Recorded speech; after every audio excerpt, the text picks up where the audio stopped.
Hi and welcome to Two Truths and Alive. My name is Beáta Bena and I'm entering my last year of my 20s. I can't think of a better way to celebrate that than by chatting to the people that have had the biggest impact on my life thus far.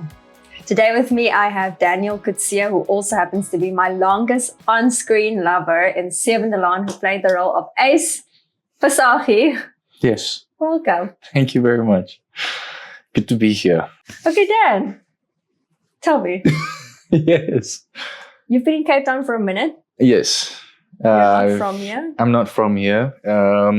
I'm from Pretoria, Centurion Irene to be specific. Shout out. Okay. Irene, shout out. I'll shout out Irene. And when did you move here? I moved here in the beginning of this year, March sometime. I can't really remember when, but it's been very interesting to acclimate to the environment. Cape Town's a different thing in itself. I think I'm used to Pretoria. That Pretoria is like an introverted person, and then Cape Town is like an extroverted person. And extroverted people scare me. So I think it was just, like touch and go at that in the beginning. So you would consider yourself an introvert as well? Yes, 100%. And in the beginning it was touch and go, but now it's a little bit better? It's a lot better. I think I can navigate it a lot better. I think I understand it more. And just knowing my way around everywhere is a lot better. I think for the first 3 months, I kind of just stayed inside and I was like, I don't want to go anywhere because this is intimidating. And town is also just a lot, so. But you have a girlfriend here. Yeah. And she moved the same time as you did? She did. She moved actually like a month or two after that. So I drove my 1996 Honda Ballad down here, which I don't know how that was possible, but we got here, sweated. In one just drive. 2 kilograms off me, yeah. And then I went back and then drove her car down. So Beast. I did that trip twice. That is very impressive. No, but it was cool. It was fun. That was an experience. It was because I've never lived anywhere else outside Pretoria my full life. Furthest I've gone is Joburg, but I mean Pretoria and Joburg are neighbors. So this was like, oh my word, big boy pants are coming on. Don't have them on yet, but slowly but surely. You're getting there. I'm getting there, I think. I don't know. But speaking about your Honda, I messaged you one day because, funnily enough, we were shooting at the same studio. I was shooting Beafi and you were shooting Sequester. Yeah. And for those that don't know, when we were at Seven Delan and Daniel just started, he used to arrive at work before everybody because you jumped or something and you came from Pretoria. Yeah, I think I had this fear that I was going to be late and I was going to hit traffic. So I was like, I've got to leave as soon as possible. And sometimes I'd fall asleep in the car. I think you probably... I saw you sleeping in the car. Really? You're joking? Yeah. Was I like this? Or was I like this? No, the first one. I think. I didn't look long enough. I just saw you. Oh, okay. Yeah. Okay, good. But what you didn't know was that I had the same anxiety that I was going to be late. So I would rock up and I was always first until you started working at Seven Delan. Yeah. And then one day, I don't know if you remember this, but I came to show you where you can find the hidden key. Yes, like you did. Open the dressing room, did. so you don't have to sleep in your car. You can sleep in the dressing room. Well, there's either that or I would be shivering there just waiting for someone to open the door because, no. Yeah, no, because literally I used to open the door in the mornings before everyone came because that's how early I came. Yeah. And then when you moved to Cape Town, there was a morning at Beafi where I was first again, and I saw that Honda. And you're like, no, this guy's doing this again. And I'm like, this followed me from Joburg. It's actually not that bad. I've gotten a lot better. I arrived here at least, no, not here. What am I saying? Here, yeah, at Atlantic. I arrive at Atlantic now at least like half an hour before my call. Okay. So I've gotten better, but that's because I'm 10 minutes out. Yeah. So... that was a very, very full circle moment for me. I was like, what is this world even? But it's so weird how like you're just, I don't know, there's specific people that you'll meet over and over again in your life. It's just weird. Speaking about weird. Got a weird game. Okay. So these are I'm a bit prompts. nervous though. Yes. Are you nervous? Yes, I'm nervous. Why are you nervous? I'm always nervous. You know me. Valid. Are you shaking? I'm always shaking. If you could get a close up on that. Okay. So these are prompts that were put together by my sister. Cool. And she knows the reason why you're here, which I haven't told you yet, like the main reason why you've impacted my life. Oh, hectic, and okay. I'm hoping that what she put together here kind of steers us in that direction without it being this big confession from my side. Okay, well. Because you're already nervous. I am already nervous. Am I sweating? I feel like I'm sweating a lot. So you get to pick every time first, and then you give your truth. I'll give my truth, and then we can just chat it through. Cool. Okay, so I think I'm going to go for this one. This one is calling to me. And I'm just going to open it and read it. And I'm going to obviously read it out loud. And okay, here we go. What has life as an actor taught you about people and about yourself? I would say, must I put it back? No, you can just give it to me. I'm just going to give it to you. Thank you. Okay. I would say, or would you like to go first? No. No, okay. I would say that I'm a lot more capable of what I thought I was. I think throughout your life, you have a perceived idea about yourself and what it is that you represent. And I think that you start to take that on. Because I think when you're the youngest and you have the least amount of inhibitions, it's your truest self. And then as you grow up, you are put in scenarios and you meet people that kind of steer you in certain directions. Their opinions of you form an idea of you in your head. And I think acting for me allowed me to not have to be that opinion of other people. It allowed me to make my own choices about the character that I'm playing and then also discover myself through those characters.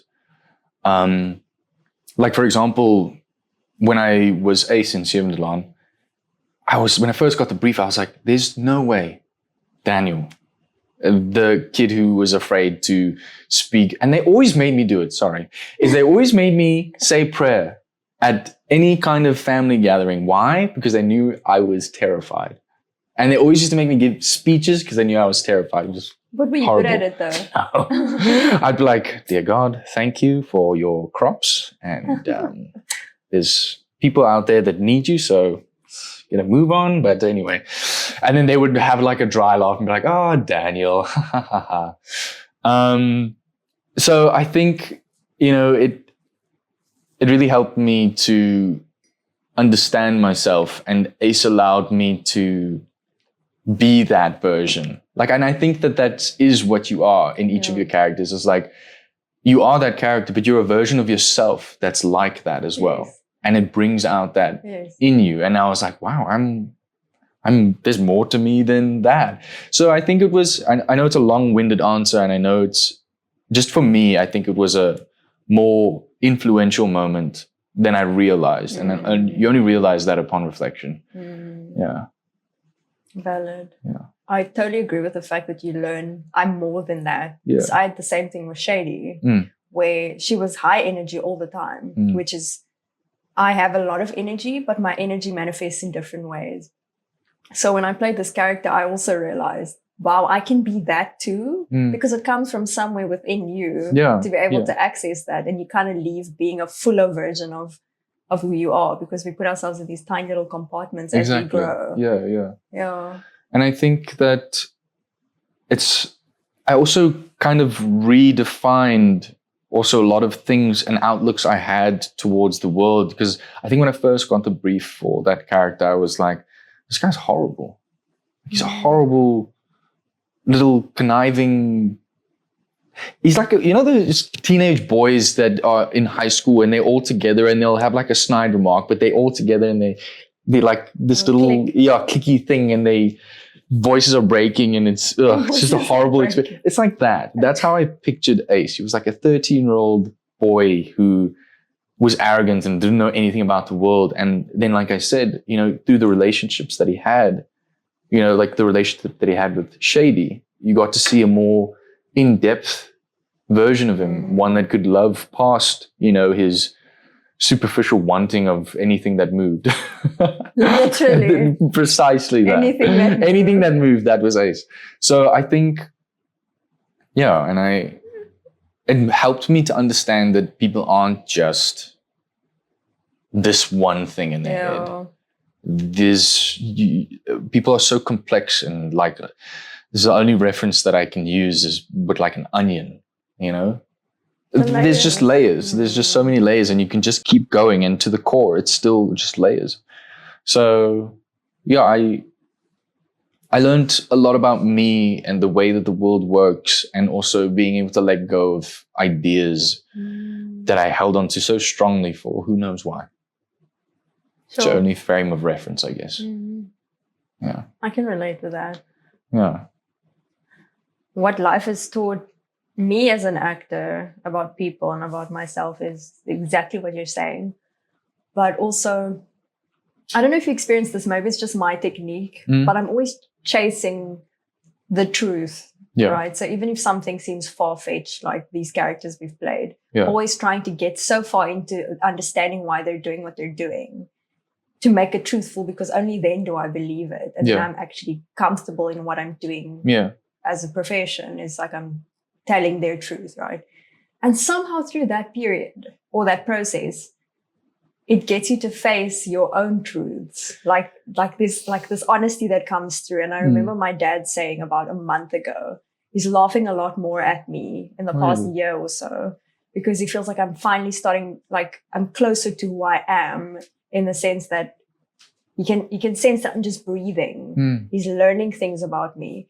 And I was like, I think my job requires of us to be so truthful and honest to successfully do what we're doing, that you learn to kind of just let your body do what it does and your mind and your spirit do what it does. And then you're constantly learning these things about yourself. Exactly. Yeah. Also, the fact that we have to sometimes do things that are like, I wouldn't say embarrassing, but things you wouldn't usually do, or you get yourself to a place where you have to really cut off what people are going to think about you. And you have to embrace that moment. That floods over into your personal life. It does. Suddenly you're in public spaces and you're less self-aware in the sense of being self-conscious and what do I look like or how am I perceived? And you're just present. Exactly. Because you're training that part of yourself, the part that is present, that's listening to your actors, that is engaging with people the whole time, and it bleeds over into your personal life. So I'm so thankful in that regard. Yeah. I feel like I'm able to be a lot more present and truthful and give more to the people around me. And that's a tall order to take on, is, how many people are honest with themselves in this lifetime. It takes years and years, and for us to be able to have like a window into that temporarily, if it is like just a privilege, and I think it's daunting as well to have to face those those truths within yourself. But no, I 100% agree with you. I think that for me, I think my journey is a lot longer in terms of letting go. That's still something that I think I want to. I know I'll never get 100% capacity of fulfilling that want, but if I get close, then I'll be happy. Letting go of? Like, how you said, like you how you conduct yourself, and that you stop, not that you stop caring, but you care less. And you reassign that care to the people who matter. I think I struggle a little bit still with that. And I think that's just because experience-wise, I still have a long journey to go.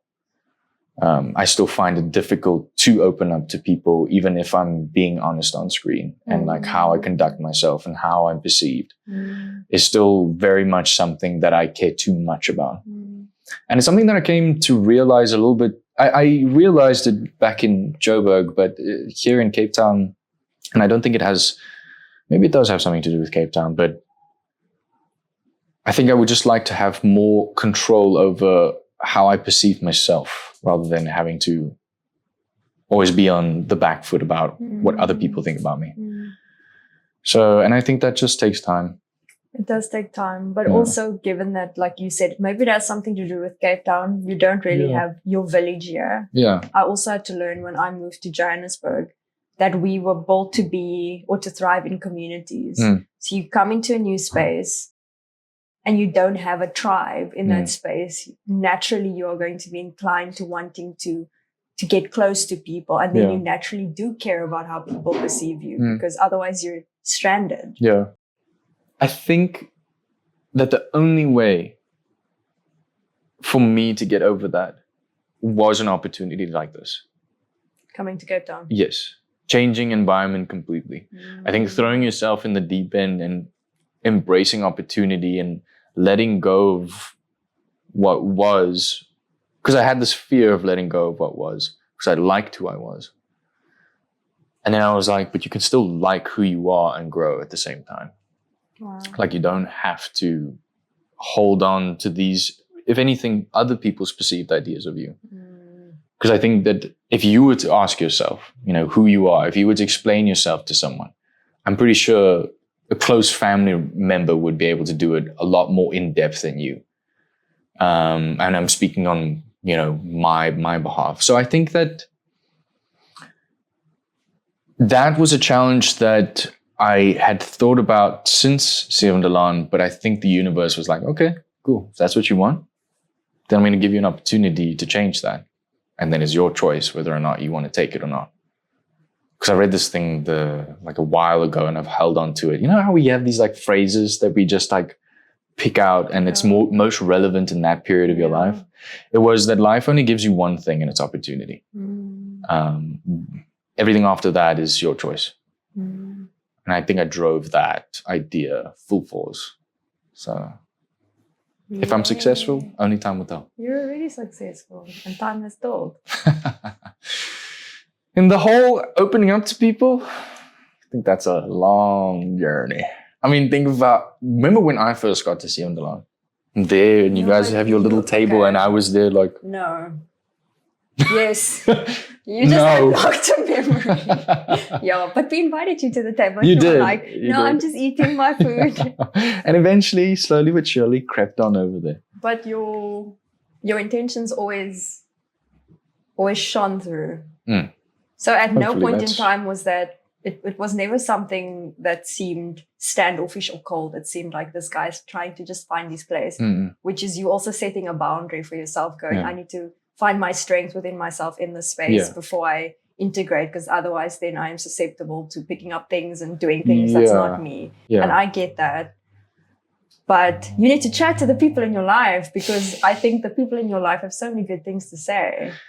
Yeah, it's just about getting to chat in the first place, I think, is the issue. But you should start a podcast and then invite everyone. Exactly. That would be awesome if it was like a communal podcast. And then everyone has like, you know, like how they do in actor spaces, like where they have like a table. And that'd be people cool. Talk around. Yeah, that would be cool. I have a distinct experience. I don't know if you've been in this position. Tell me if you have. Where I was on a production. I'm not going to say which production, but I was asked to in the script, I'm trying to seduce someone, so I have to take off the top and stand in my bra. And I remember saying, like, reaching out and going to the director, I'm not comfortable with this. Can we not? I don't think this is necessary for the storyline, for this specific show, for this age restriction, for this community. It's not necessary. There are ways I can play that. And I remember the director going, no, I absolutely have to. It's on the script. If I don't want to do that, I'm not serious about acting. And I remember doing it and actually sobbing afterwards, because I was still so new.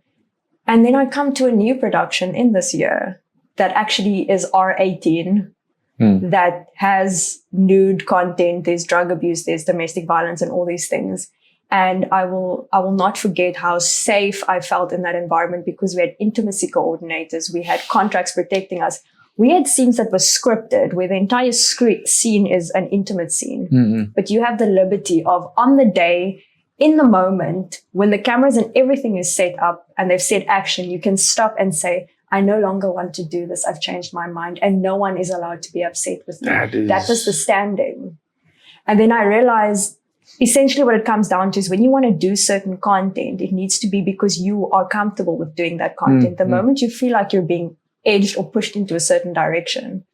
And given in these intimate scenes, there were also boundaries. You still had things you were willing and not willing to do, but you always had a choice.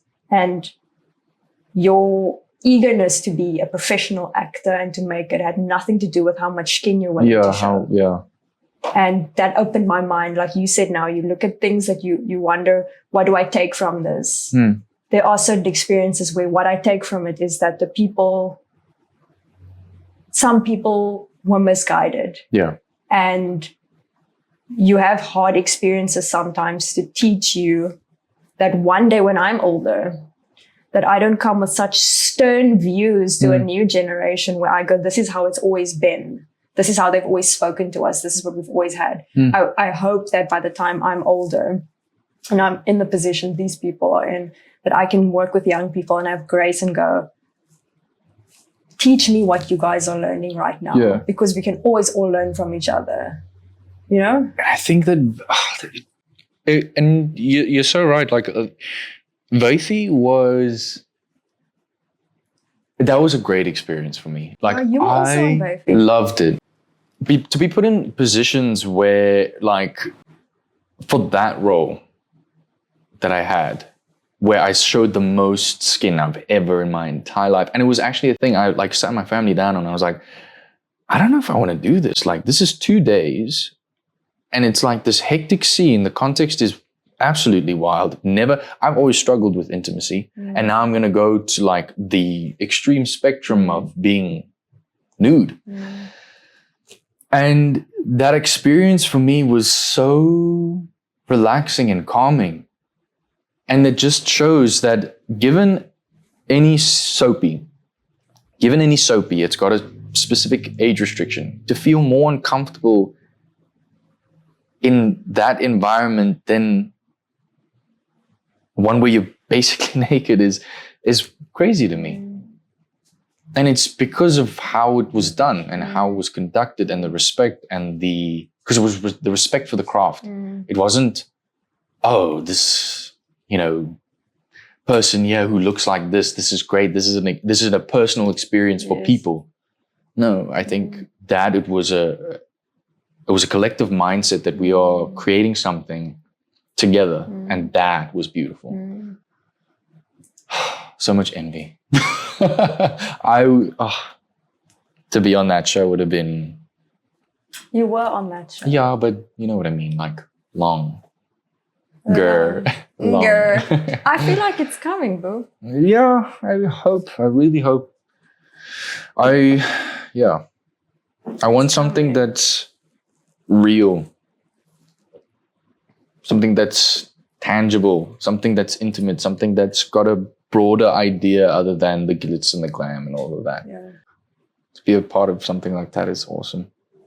Because it goes against so much of what this industry is. Like that message behind that series and the steps that were willing to be taken for it is just, it's dope as fuck. Yeah. Sorry for my language, but it's cool. Yeah. And that's what I want to be a part of. I want to be part of something that breaks boundaries and does things that you're scared to. And you're like, fuck, I don't know if this is going to work. But imagine it does. Exactly. And I don't think you don't always do those things just for a sensation to go, we did something risky. No, not at all. But you're tapping into different parts of potential that hasn't been tapped into. So what if we could tell a story this way? What if we could actually not shy away from going there? Exactly. What would art look like then? How many people would connect then? Yeah. And I think whenever you bring across that message, people are like, oh, he's arrogant. He wants to see what he's capable of. Okay, yeah, sure, maybe. A little bit, tiny, 1%. But it's also about, like I said, transcending what you thought you were capable of, being part of something that is bigger than you. Telling a story that is scary to tell because, we can all fall in line and do something that we know is going to work. TV soap, you know that the plot line is going to work. You know that it works. It's a formula. But to go out and do something scary, I want that. I think you think that is scary because you've done soap. If you did that and you went back to soap, you'd find soap so scary. Yeah. You'd be like, ooh, structure. No, yeah, that's true. But I'm good with structure. Yeah. I like structure. That's true. That's why you find it would challenge you more. I think so. But when I said, why that's what you want? Yeah. Because I think a part of you already has that, like in some part in the future. And now like this desire or this passion to wanting to play in that sort of way. It's just you aligning with what's already there for you. I really hope so. I think so. I appreciate you saying that. Because I don't know. Because you know how like there will be different processes of thinking like, oh, if something's meant for me, then it will happen. I can't think like that. I have to make it happen or else it's not going to happen. And I know that it's not as simple as being like, oh, if the universe wants that for me, that's what's going to happen. I know that, there's steps in between and that it is in your control. But for me to say, like, okay, if it's in my future, then it will happen. I can't accept that. So you're not supposed to just accept it. You're not supposed to sit on the couch and wait for it to come to you. This is how I understand it. I might be wrong. I feel like when I get a passion or an excitement for something, it's an excitement that pushes me to working towards that something. Yeah. That excitement stems from knowing that you can access it. There's a part of you that sees yourself there. Very true, yeah. And that needs to happen for you to take the action. But the result can only be the result once you have that first experience. And that's why I say when I have that first experience, when you have that first experience of saying, I really want this, that is the beginning stages of it becoming true. But you do still need to take steps. And I think like that answer, love that. Awesome. I think it's the initial, like, when people say like, oh, if it's meant for me, it'll be. No, I can't. Maybe it's the too nitpicky brain of mine to be like, I can't just leave it there. I need what's the fine print? Yeah. And that's the fine print, I think. And that's what makes you you. I feel like looking for the fine print is what makes you you. It's exhausting. You don't look exhausted. You look very energized and happy. My body's pumping me through full of adrenaline right now. So I think that's what's happening. And you didn't even have coffee. No, I didn't. I stopped drinking caffeine. Fab. So should the rest of us. When did you stop? Just like 2 weeks ago. I was just on set and I was just like, okay, panic attack, here we go. And I was like, okay, guys, we just need to take a break here. And then they were like, okay, cool, we'll just take a break. And then I was just like, Aww. And then Celeste was like, dude, it's cool. Like, it's really fine. And I came back, did 2 terrible takes. And then the one I was like, I'm satisfied with this one. Enough. So let's go on. After that, I was like, I'm not doing caffeine before scenes again. That's fab. Yeah. The anxiety isn't, but... The anxiety isn't, but you did something about it. Yeah. Anxiety is just anxiety. Unfortunately, there's nothing I can do about it. Can't have ADD and anxiety. Now I'm panicking about the things that I can't even concentrate on. You can't have everything. You can't be talented and like moderately good looking and like have a nice personality and not have some sort of like difficulty. That doesn't make sense. It just has to be. What about all the trauma? Can't that be the thing? Everybody's got trauma. That's true. Yeah. No, I'm joking. I'm actually gaslighting you now. I'm gonna go on to the next one now. Yes. Just gonna feel the energy here. Okay, here we go.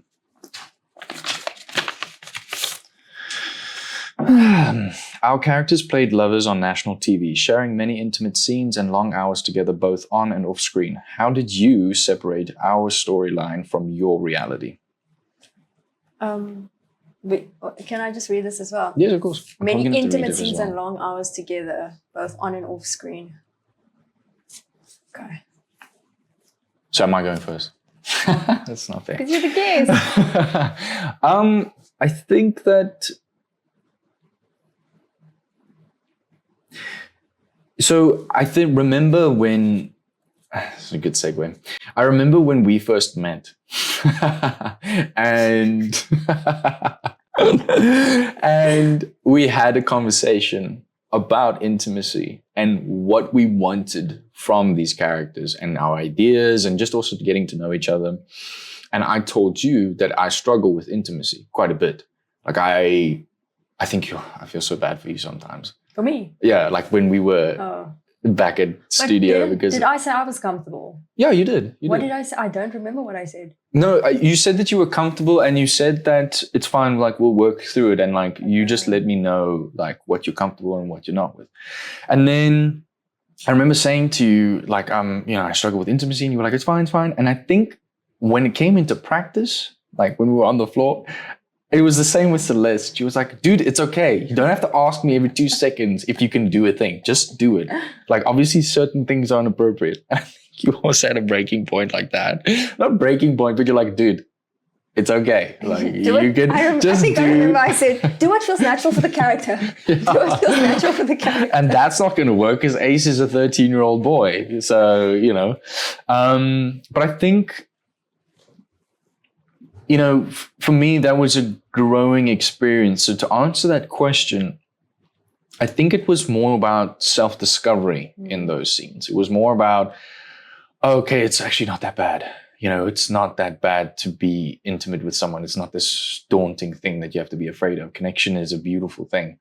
And you can get to know amazing, fantastic people like Beáta. And so, let me just read the thing again. How did you separate it?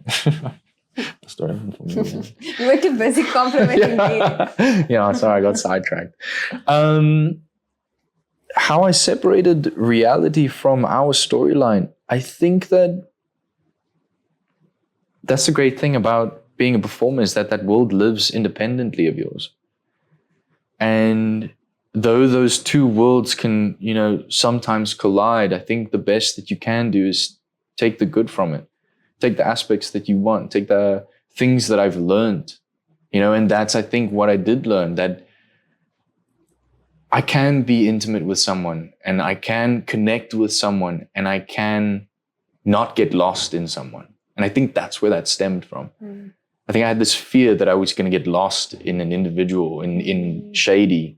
I remember you said that. Yeah. And I had this fear that, there would be no turning back. But yeah, I think that was where that stemmed from. I was just afraid that I was going to lose myself in that intimacy. And I think that your professionalism and your kindness and your direction towards it, and the fact that you were like, let's sit down, let's talk about this. Like, what are your fears? What are my fears? Where do we want to go with this? That helped me, because then I realized that I've got someone who I can rely on outside of this, that I'm not alone, So that helped me to detach from that reality. And I am grateful and I appreciate you for that. No, that one. I can't do it though. It's just shaking the whole time, Your turn. I feel like we're going to have all the same answers. Our characters played lovers on national TV, sharing many intimate scenes and long hours together, both on and off screen. How did you separate your storyline from your reality? Exactly what you said, in that we started speaking about it very early. And I find it interesting that you said I'm comfortable with intimacy. I think I was more not maybe comfortable you were doing with that for me. Intimacy, but like comfortable with entering the process of finding it with you for the characters. Yeah. And a little bit for you, because I remember you were very, like you said earlier in the interview, you were kind of like withdrawn. Yeah. And I wanted to make you feel like safe. Yeah. Because I've been there. Yeah. I really have been there.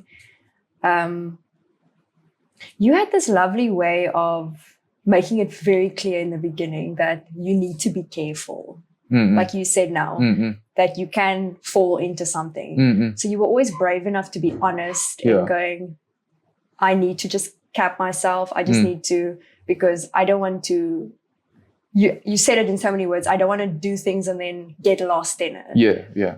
And we worked around that from the beginning. So there was a very solid understanding that we have to protect something here. Yeah. And that is our personal lives. Exactly, yeah. And that was wonderful, because it wasn't ever a threat to begin with, in the sense that, when you get an on-screen partner, you're going to go, oh, goodness me. But we were both quite new in the industry, and the storyline we were playing was very much, they had a very intense emotional connection. Yeah, they did, yeah.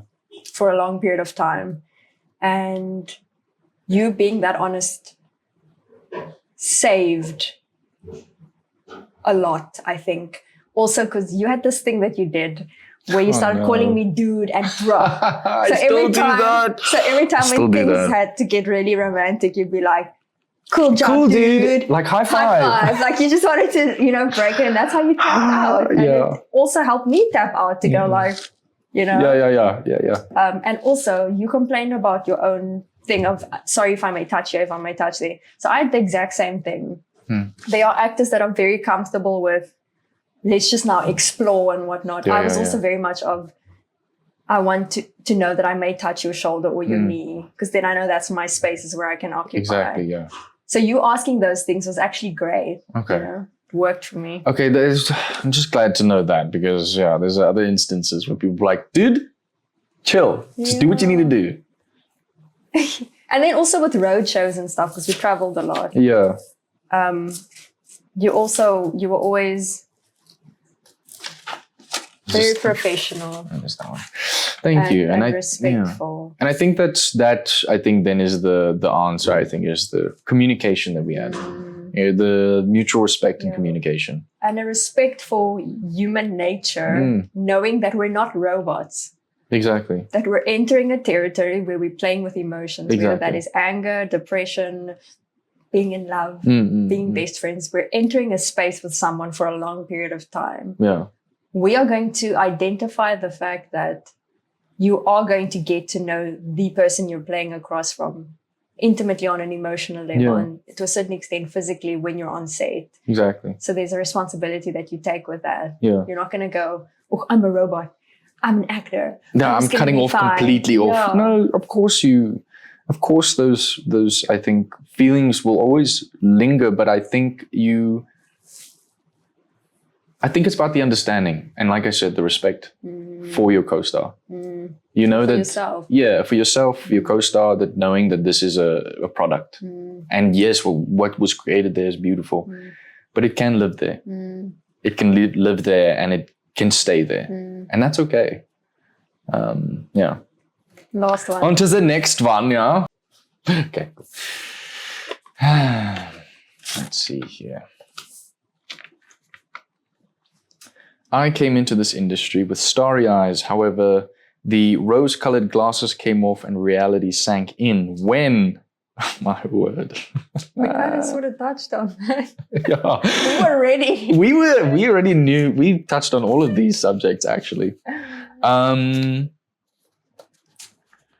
I would say that for me, the way that question or that statement, it feels like it's got a negative connotation, or maybe I'm interpreting it weirdly. But I think there was a lot of moments where I was like, oh my goodness, this isn't what I was expecting. But I think the one story that I always think about is when we went on the Cape Town roadshow. And when I came back and everyone was like, okay, Mr. Confident, whoever the hell you are, like personality man here. And then I remember Carden coming up to me. And I think that's, I'm relating that to the starry eyes. Like I was like, oh my word, this is fantastic. Oh my goodness, this is like the high life. This is what it's going to be like. And she came up to me and she was like, you're treading on dangerous terrain here because your head's here, but you need to come down here. And I was like, no, man, I'm fine. I finally got confidence. I finally feel like I can portray this character the way I'm supposed to, how it was supposed to be done. And I remember I was in a scene with Ingrid, and I'll never forget this scene ever. Ever. And I think that's where you remember how I talked to you about like how Ingrid sometimes causes like a angstiness? Yes. Yeah, within me, still to this day. Yes. Still to Love this day. her. Love her. And I completely just shut down in the scene. I had a mental breakdown in my head. Nothing was happening. My mouth didn't want to cooperate. I was sweating. I was so hyper aware of myself and my environment. I couldn't get back into it. And I went to Carden and I was like, I don't know what happened. Like, I feel so silly. I feel like an idiot. And she was like, relax. But I told you this was going to happen. Carden. Yeah, I miss that. Carden is the one. I miss Carden so much. And I just miss how she just didn't give a shit. Carden Retief. Carden Retief, yeah. And Higo Talja. Yeah. I also miss Higo. I miss his stories. Yeah, and I think, so that for me was that moment where I was like, I'm on top of the world. I feel indestructible. I felt like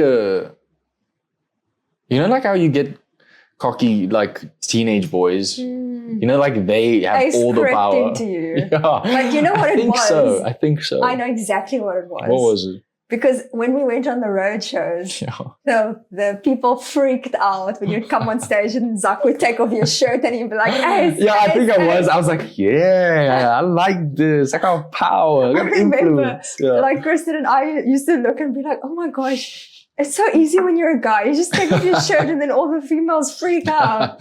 I think that did play a big part into it. But that whole experience, like for me, that was like... You perceived it as a positive experience? 100%. Okay.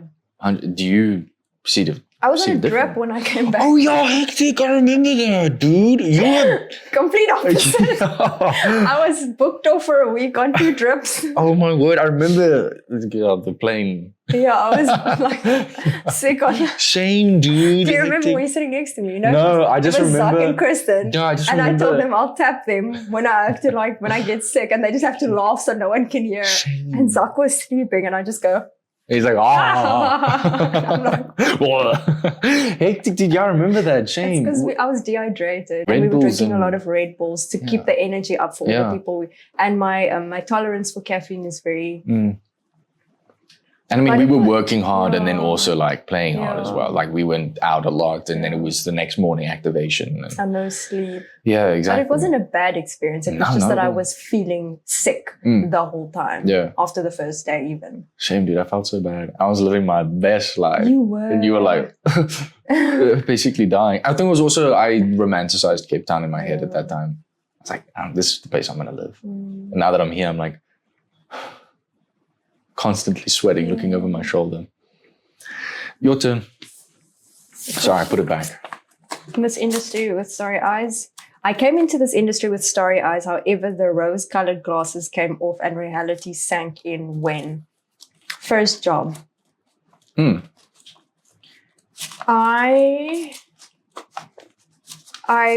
put a lot of people on pedestals when I first came into the industry. And that was unfair towards them because at the end of the day, we're all just people going through our own things. But I think that was a very big moment for me when I realized that certain people that I looked up to weren't who I imagined they were as people, but then also people that I didn't give as much attention to before turned out to surprise me and be these inspiring people that impacted my life in such a great way.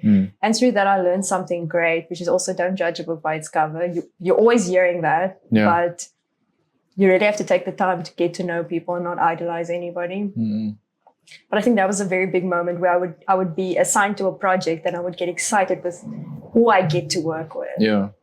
And then you meet the people and then maybe your personalities just aren't compatible or you don't get each other and it's never like an outright bad experience, but because you have an expectation in your head. Yeah, you've created an idealized reality. Yes. Yeah. So because growing up, I loved watching these shows and I had these ideas of, when I get to work with so-and-so and I would love to and then you meet them and they don't see this little girl, they see this grown woman that is just another person they're like, they don't know you. Yeah. So they're not going to go out of them. I think in your head, you think that like you're going to go up to them and be like, Beáta, I felt you thinking about me all these years. The universe has just pulled us together. How are you? You know what I mean? Yeah. So I think that was the moment for me because, at the end of the day, we're all just people and everybody's got their things. And you don't really know who you're working with until you're working with them. Exactly. I think that was like a star, if I could relate to that as well, I think like I won't say a starstruck moment. So when I met Annalisa Weiland, who played Hilda. Yes. That was crazy. That woman is tiny. She is the smallest thing. She thought she was going to get blown away in the wind. But like to meet her and like my perception of her when I was a child, I remember watching Steven Delon on the carpet with my grandma. It's like a prominent like image in my head and seeing her on TV. And then all these years later for her to play my mother is just like full circle. And I always think about my gran when I think of that, like that woman that she used to watch and now I'm playing her son. It's weird. And she's not like what you would think at all. She's like a mini version of Zak. I'm not even joking. I've heard she's wonderful. Yeah. She's wonderful in that regard, exactly. So, yeah. Yeah. Okay, so I'm gonna, now that we've gotten through all of this, wrap it up. And thank you for being here today and having like a fat chat. Yes, I'm sorry if I ramble. I do have a tendency of doing. You did say that I could. You could. So. You can always ramble. Thank you.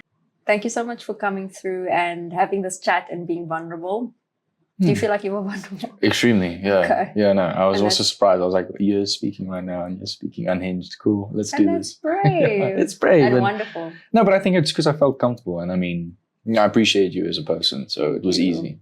Thank and you. thank you for having me on the show. Yes. I feel so honored and privileged. You belong on this show because, like I said, I'm chatting to the people that have had the biggest impact on my life up until this point. And the reason I haven't told you yet why I feel like you are one of those people is because I think you have created such a great example for me as a young actor of what I can expect or require from a scene partner that is also an on-screen lover, where respect is concerned, where healthy boundaries is concerned, where just being a good person to that person off screen is concerned. I feel like it's not too much to ask now after having met you, just to have my boundaries respected. You really set the tone, and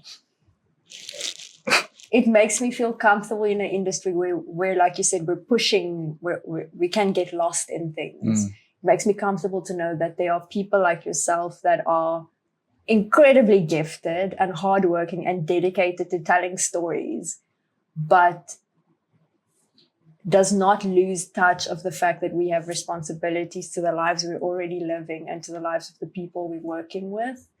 It's a message I will carry with myself until I stop. And I want to thank you for that. Girl, don't make me tear up in here. No, but I appreciate you saying that. And I mean, you were my first reference, and I don't think anyone can really meet that standard. They have yet to prove themselves. And I appreciate you holding the space and making me feel as comfortable as possible. You made the transition into that the easiest it's ever been. So thank you. You say that now, but I clearly recall you telling me that I made you feel scared. At first, yes, of course. But I get I still scared. don't understand. You spoke about the way I was walking. I was like, how was I walking? I think it's because you compose yourself. People who compose themselves scare me. Because it's like, what? Okay, but you don't seem to have any, like, not necessarily faults, but in the way that, like, you... Like, if I would come up to you and be like, oh, what about this and this and that and the other? And you would take your time and you would know that you're in control and you would do your thing. Whereas if it were me, hey. But you've learned better now. Hey? I've learned better, but it's still a thing. I mean, I'm afraid of everything. I'm like a cat. Yet you are here being like vulnerable. Are you really though? Yes, of course. Are you really afraid though? Yes, of course. I think you're brave. Thank you. Well, I think that you can be afraid and brave at the same time. I agree. I think that courage is not the absence of fear. Wow. That was my quote, you know, on the little postcards we used to give out. It was from Nelson Mandela and was, courage is not the absence of fear, but how you choose to deal with it. I'm paraphrasing, but yeah. Can I quote you also? Yeah. To end it. To end? Yes. Oh. Yeah, boy, yes. Oh, really? Hectic. Am I going to say that into camera now? Okay. But the second part as well. The second part, which part? Yeah, boy, yes. Moide. Win last. Oh my word. Okay, cool. So can I just go for it? Character. Thank you for having me on the show. Thank you for making this space so comfortable and safe. And thank you for the questions. They were intriguing, and I appreciate all that you've said and all that you've been so far. So, yebo yes moiden. That into was camera. Not us. You went, yebo yes. Yebo yes moiden. Thank you so much for tuning in. I am very, very happy to have had you here today. I hope you guys stay tuned for the rest of the eps because I'll still be exploring a lot more conversations with people that have really impacted my life. Hopefully this inspires somebody out there to also have those discussions with the people around you. because I'm learning so much, not only about myself, but about these people that I'm interviewing through these sessions. Thank you so much. Bye. Oh, and lastly, thank you to the crew from Nifty Studios. Bye.